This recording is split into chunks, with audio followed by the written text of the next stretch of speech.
नमस्कार। Edit platter में आपका स्वागत है। मैं हूं मणिकांत ठाकुर।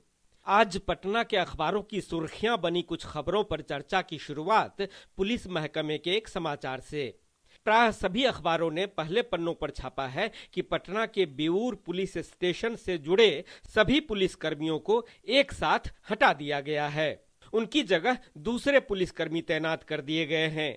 पहली बार इस तरह के कदम उठाए जाने का कारण ये है कि शराब का अवैध धंधा चलाने वाले माफिया गिरोहों से इन हटाए गए पुलिसकर्मियों की साठगांठ या मिलीभगत का पता चला था।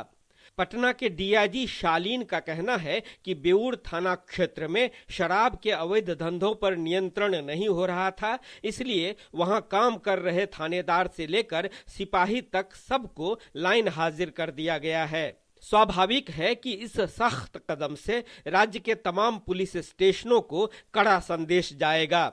शराबबंदी के बावजूद राज्य में जहां तहां बड़ी मात्रा में बरामद हो रही शराब और पकड़े जा रहे धंधेबाज से जुड़ी खबरें यहां हर रोज अखबारों में होती हैं। ऐसे हालात पर नियंत्रण नहीं हो पाने की एक वजह यह भी रही है कि राज्य का पुलिस तंत्र इस बाबत सख्त या मुस्तैद होने के बजाय ढीला ढाला रहा है। अब राज्य सरकार इसी कमजोरी को दूर करने की कोशिश में है। एक दूसरा समाचार जिसे दैनिक हिंदुस्तान ने अपने मुख पृष्ठ की फर्स्ट लीड यानी पहली खबर बनाया है।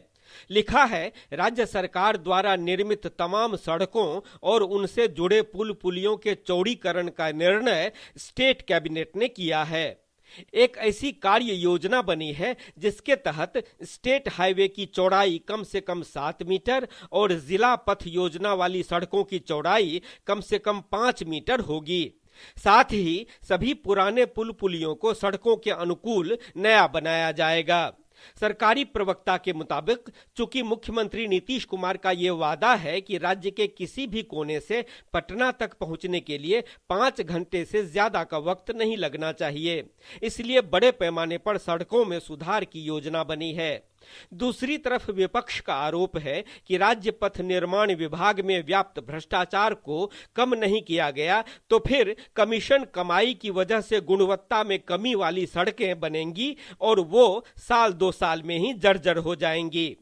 मेरे ख्याल से ये आशंका बिल्कुल सही है, क्योंकि निर्माण के कुछ ही समय बाद जर्जर अवस्था में पहुंची सड़कों के सबूत यहां बिखरे पड़े हैं। बहरहाल दूसरी खबर का रुख करें।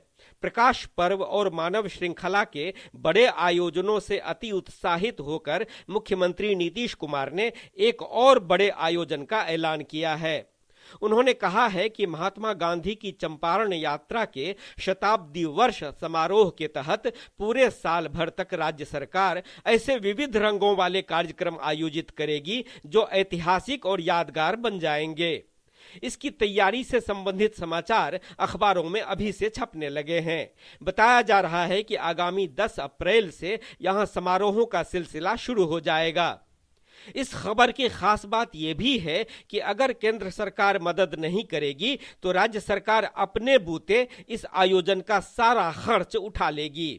नीतीश कुमार ने अपने बयान में कहा भी है कि केंद्रीय सहायता के भरोसे वो नहीं रहेंगे और धूमधाम से यह शताब्दी समारोह मनाकर दिखा देंगे। यहाँ इस ऐलान से ये तो झलकता ही है कि प्रकाश पर्व और मानव श्रृंखला की तरह इस आयोजन को भी मुख्यमंत्री अपनी छवि चमकाने का एक और मौका मान रहे हैं। राज्य के सरकारी खजाने से निकालकर जितनी मर्जी हो खर्च कर देने जैसे अति उत्साह पर सवाल उठना भी स्वाभाविक है। अब आज इतना ही। फिलहाल मुझे दीजिए अनुमति। नमस्कार।